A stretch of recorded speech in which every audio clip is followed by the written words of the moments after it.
Dear students, today we will talk about conservation of linear and angular momentum.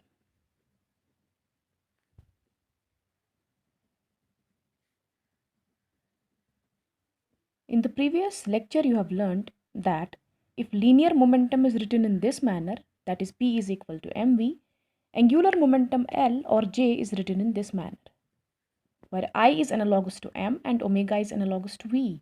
Mass is m, linear velocity is v in case of linear motion, and I is the moment of inertia and omega is the angular velocity in case of rotatory motion. So this is linear momentum and this is angular momentum. Similarly, if force is written as dp by dt, the torque is written as dj by dt or dl by dt. But today we shall try to learn that in an alternative way, this angular momentum is written as moment of linear momentum. Moment of linear momentum. Similarly, this torque is written as moment of linear force. So angular momentum is moment of linear momentum and torque is moment of linear force. When we use the word moment, remember it is the arm along which the central force is acting, along which the turning force is acting. So we are basically interested in the radius with respect to which we are moving in a rotatory manner, right? Now, to say that angular momentum is the moment of linear momentum means that L can be expressed as R cross P. To say that torque is the moment of linear force is that torque can be expressed as R cross F. And let us see whether that is correct or not. Now for this L you can write it is R cross mv. For V again we can write that V is R omega. We have proved those relations in the yesterday's lecture that L is R cross M. For V again you are going to write R omega. So it is mr square omega. So what is mr square? Mass into distance square, that is again I, and then it is omega. Back to the original relation. Similarly, for this torque we can write it is R cross F. For F again we can write it is dp by dt, dp by dt, or we can further manipulate it that it is R cross d by dt of mv. Again for v we can write R omega. So it is R cross d by dt of mr omega. You are again left with mr square, and for omega, so torque is mr square d omega by dt, and d omega by dt is alpha, angular acceleration. Mr square is again I, and we know that torque is expressed as I alpha, right? I is in analogous to mass and alpha is analogous to acceleration. This is angular acceleration and this is moment of inertia. Now, from this expression, we also get to learn that if no external force is acting on a particle, that is, if F is 0, then in that case, we can easily conclude that dp by dt is 0. We know that differentiation of a quantity is 0 only when it is constant, so P is constant. Remember that P will be constant only when no external force is acting on the particle or the system of particles. So in that case, we say that linear momentum is conserved. Linear momentum is conserved. What does that mean? That m1v1 is the same thing as m2v2. Whatever is the initial momentum of a system, it is equal to the final momentum provided no external force acts on it.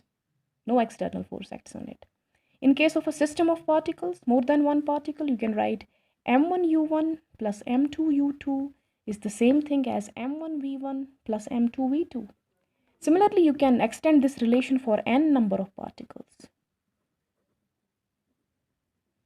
In short, you can write summation miui is the same thing as summation mivi, where I ranges from 1 to n. 1 to n. U's represent the initial velocities of the particle and V's represent the final velocities of the system of particles. and mi's are their masses.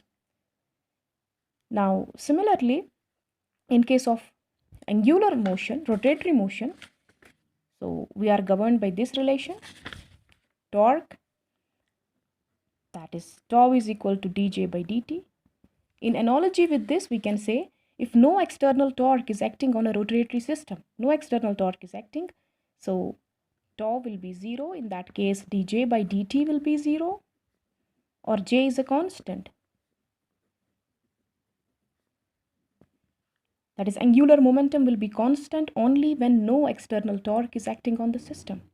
But alternately, we can also say, since this torque is given by r cross f, right? So we can say that this torque is r cross f of r. So what have I done here?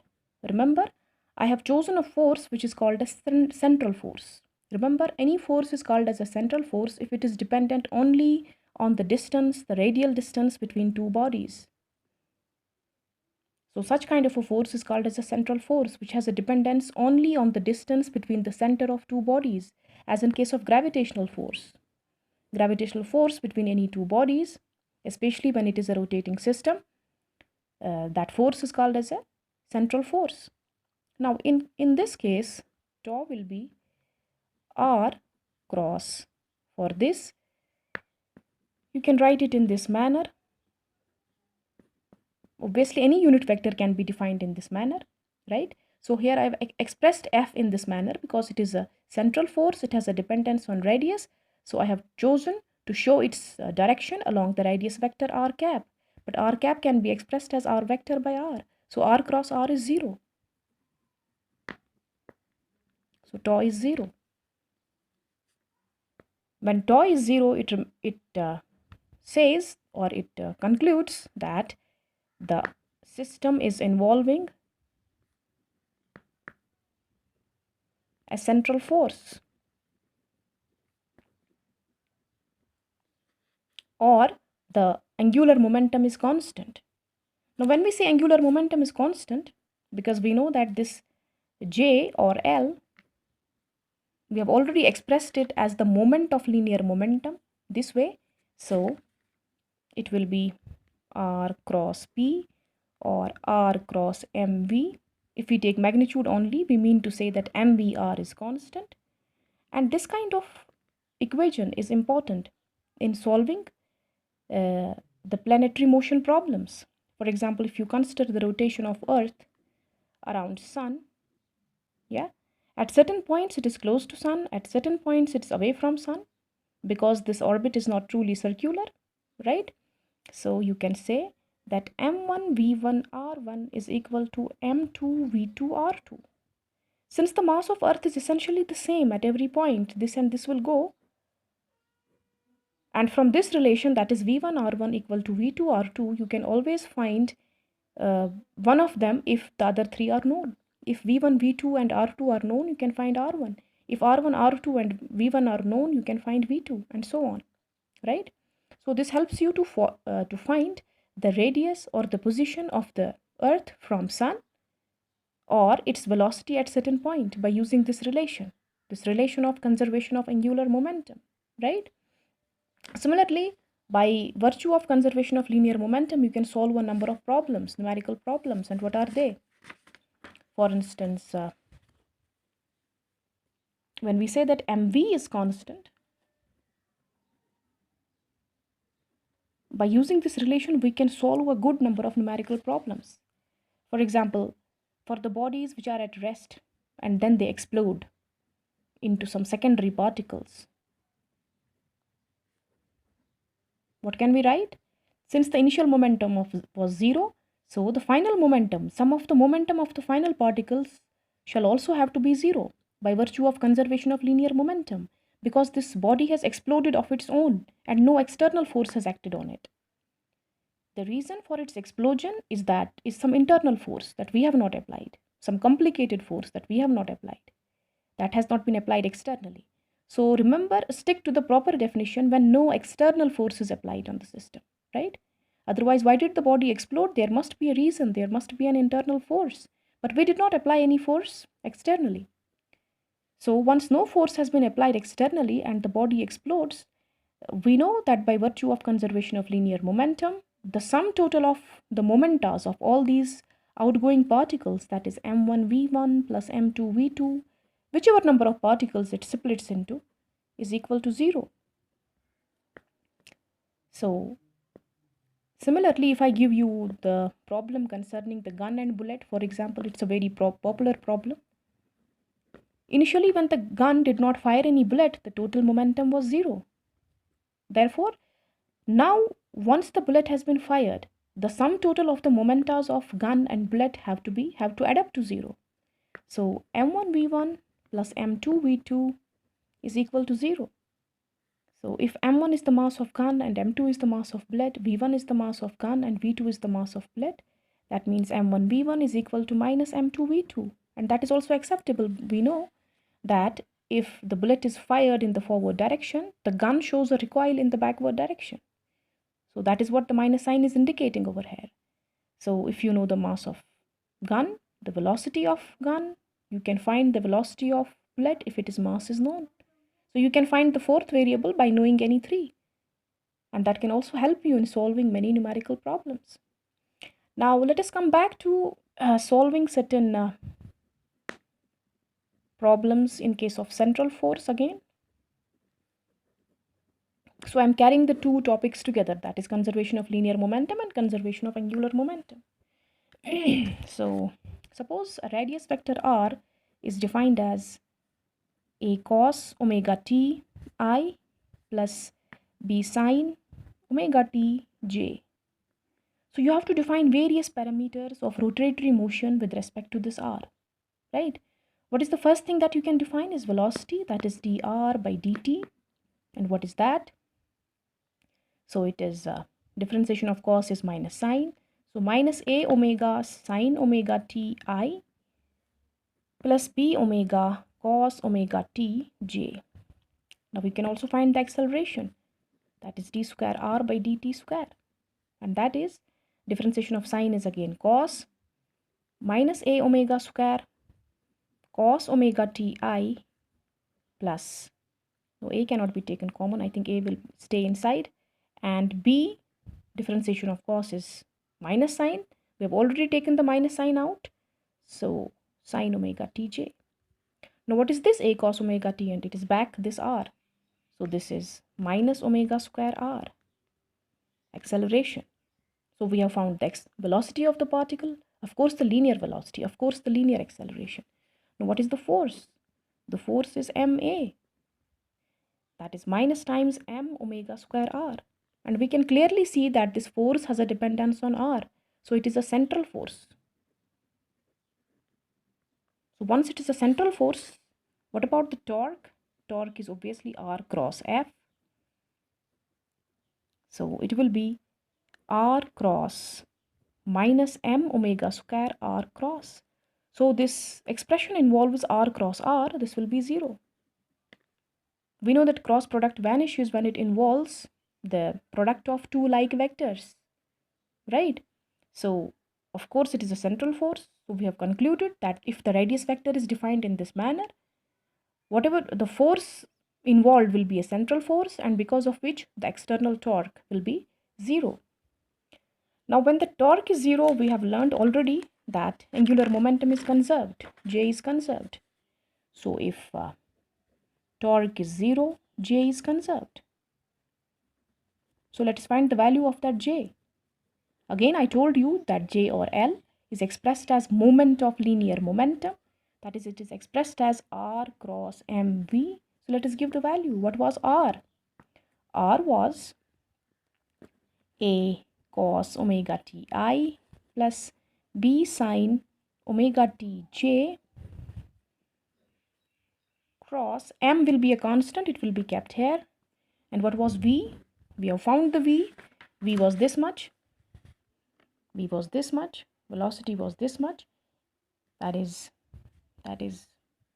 minus a omega sine omega t I plus b omega cos omega tj. Now let us find this cross product. We know that in cross product only I cross j are terms are going to survive, and I cross I or j cross j terms are not going to survive. In cross product we know that. Now what is this a cos omega t and b omega? This cos omega t. Obviously this is ab cos square omega t, and I cross j is k. Now what is this? This is ab minus ab sine square omega t. Now it is j cross I, so it will be minus k. So once this minus is, so the value of j is ab cos square omega t, cos square omega t k plus ab sine square omega t k. So sine square plus cos square is 1. It is essentially ab. So it is essentially ab k. Is it? Omega is also there. Is omega there? AB omega, yes. AB omega, AB omega. So AB omega. So this is the value of angular momentum in case of a system whose radius vector is defined by this. So once we know the radius vector, we have found the linear velocity, linear acceleration. From the linear acceleration, we found the linear force. With the help of linear force, we can always find the turning effect of force, that is torque. And we see that this force has a dependence on r, so it is the central force. So torque will be 0 because r cross r is 0. From here, we have further found that if torque is 0, j is conserved. If j is conserved, we can find its value, that is r cross p, r cross mv. We already know r, we have found v, we can find their cross product, and we find the value of j or l is this much. So similarly, you can solve a good number of problems, but the only thing is that you should have worked out these formulae in a better manner. You should have learnt it properly. Similarly, at last, I may ask you to solve a problem with regard to conservation of linear momentum. So let us take up an example which pertains to conservation of linear momentum, for example. Suppose I have a body which explodes at rest. Remember, it explodes at rest. And it gives 3 particles. How many particles? 3 particles. Now, suppose 2 particles leave in perpendicular direction. Obviously, the third particle has to leave in this direction to balance the momentum. Initially, this particle was at rest, this body was at rest, so the initial momentum is 0. Therefore, the sum total of the 3 momentas of the 3 particles that are formed after explosion, they have to sum up to 0, because we know that the system has to obey the law of conservation of linear momentum. And why does it have to obey? Because we have not applied any external force. Whatever has happened due to a force that is internal, that is complicated, but that is not an external force.